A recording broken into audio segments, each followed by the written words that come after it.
Alright, so this is another episode, another what version? I mean, not version, another part to what if Deku could control diamonds? Or manipulate diamonds, or whatever I called it last time. So, I will be revealing some stuff today, but we'll have to get to that. But the first thing I will reveal is that he can not only coat himself in diamonds and manipulate diamonds, he can also form diamonds anywhere. But with that out of the way, let's get into it. So if I'm not mistaken, I left off with Deku meeting Kirishima and Ashido. Deku feels he has more in common with Kirishima than, he has with Ashido, because Kirishima's quirk is hardened. Deku also can do mostly the same thing Kirishima does, but he can amp his. He then gets an idea for Kirishima. Why does he just stop at a certain level of hardness? Why doesn't he become harder? Unbreakable, basically. Kirishima thinks about this. He states, I could, but then he reveals his past to Deku about how he was using his quirk and he accidentally hurt his eye. He was scared to use his quirk. He was scared of all of it. Deku says,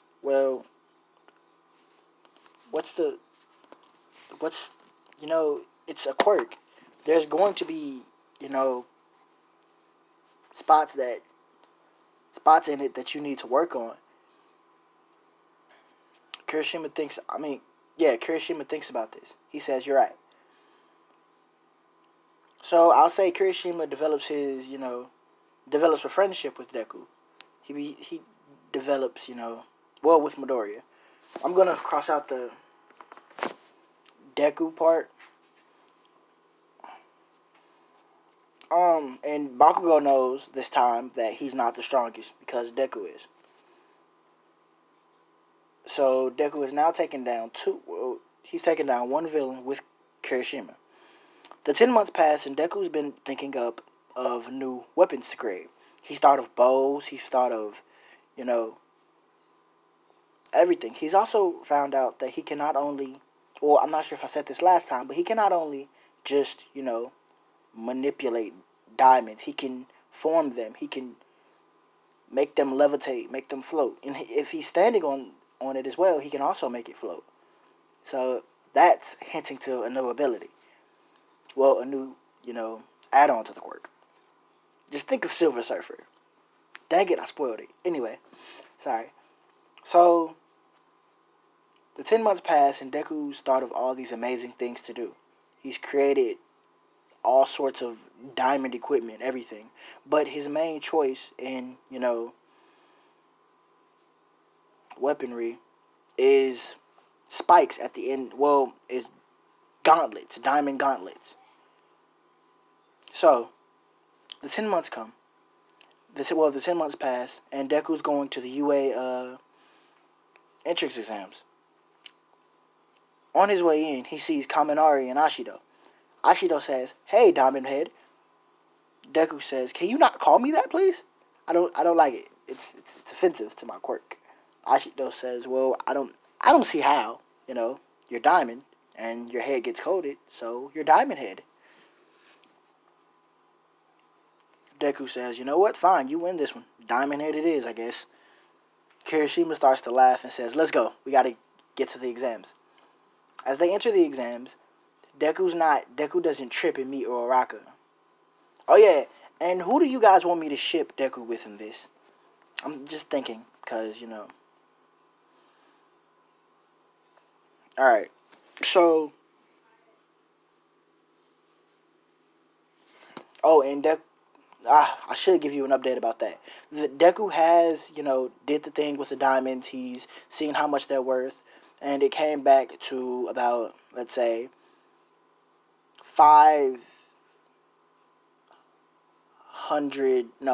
let's just say $900,000.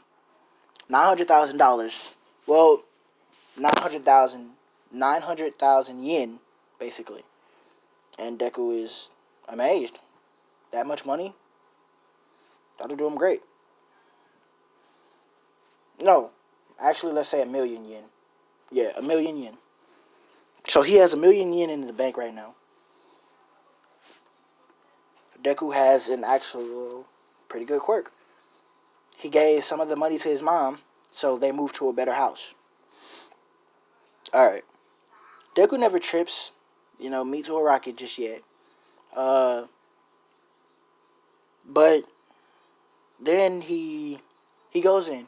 He sees Bakugo, and Bakugo says, "Oh, it's you. I thought,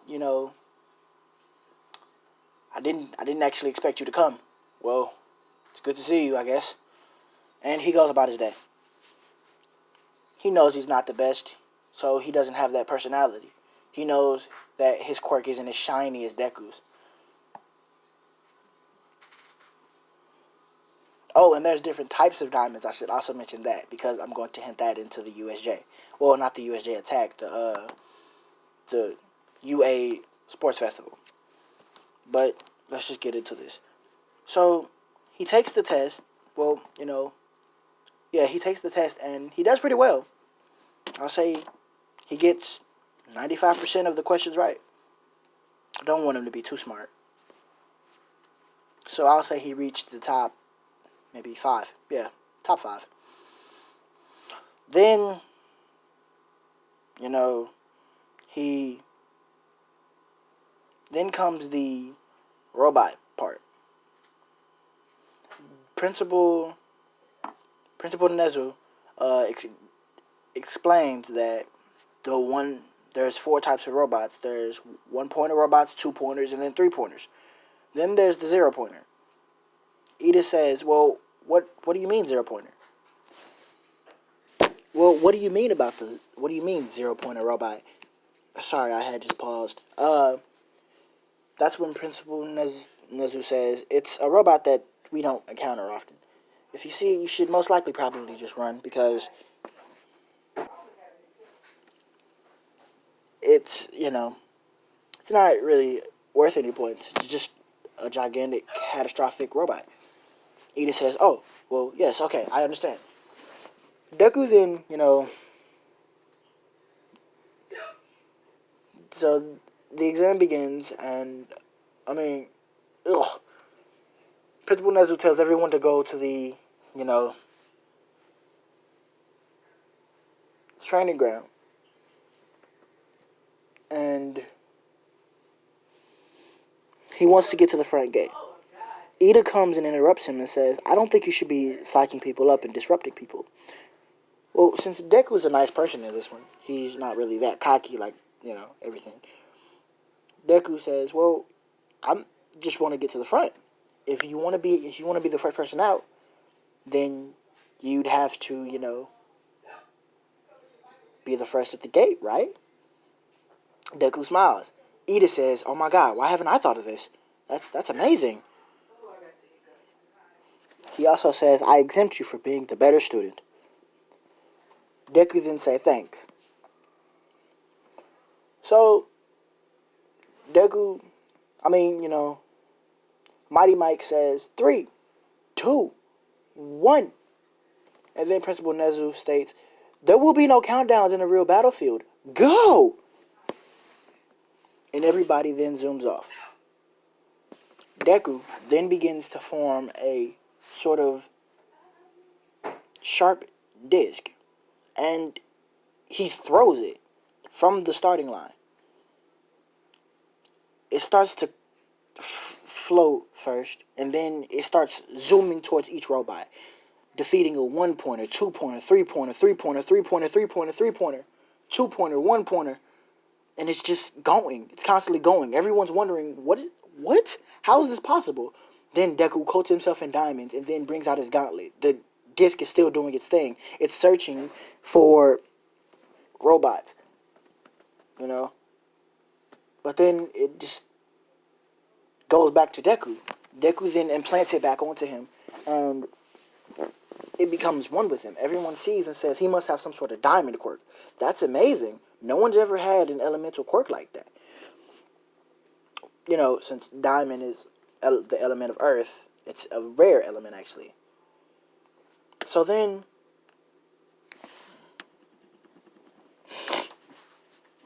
So then Deku, coats himself in diamonds. Everyone's like, wow, this kid's amazing. So then they start taking after Deku. They start doing their absolute best.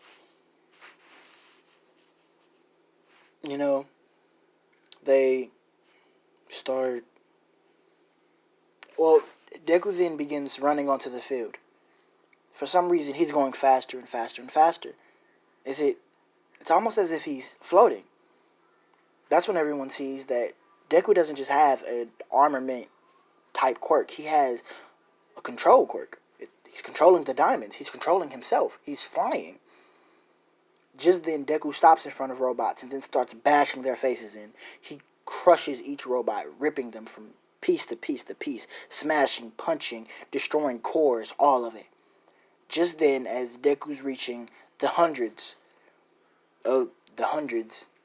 Deku then hears a scream. Everyone starts running the opposite way. Deku wonders what's going on. He looks back to see Uraraka standing there, leg trapped under rubble.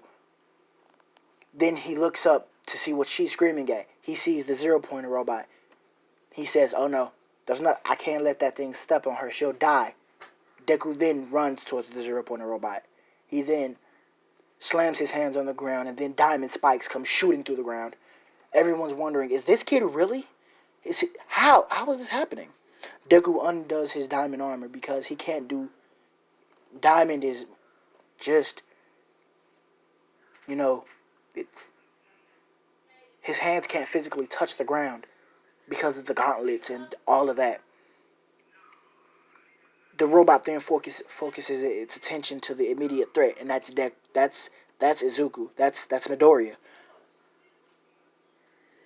Deku then screams, "Diamond Rush!" Diamonds shoot from the pillars of the diamonds that are out of the ground. They start stabbing the 0-pointer robot. These diamonds are reaching the sky. They're reaching his head. They're reaching everywhere. It's like a Christmas tree of diamonds. That's when Deku says, "Diamond execution. Diamond thorns."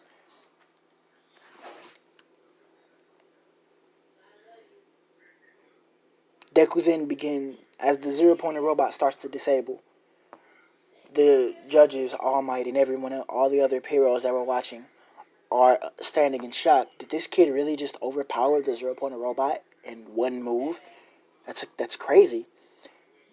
Deku then starts to create pillars of diamond underneath the rubble to lift all the rubble off of Uraraka one by one. Just then, Recovery Girl comes and says, "Congratulations, Mr. Izuku Midori. You saved someone." Then she takes Uraraka and goes into the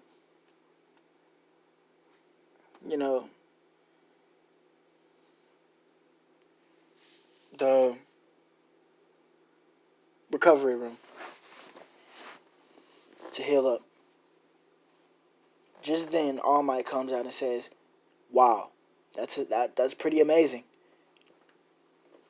Oh yeah, and I think I'm also going to do that. All Might. Well, I'll just tell you guys in the next one. All Might then says, "What's your name, kid?" Deku says, "Izuku Midoriya. Remember?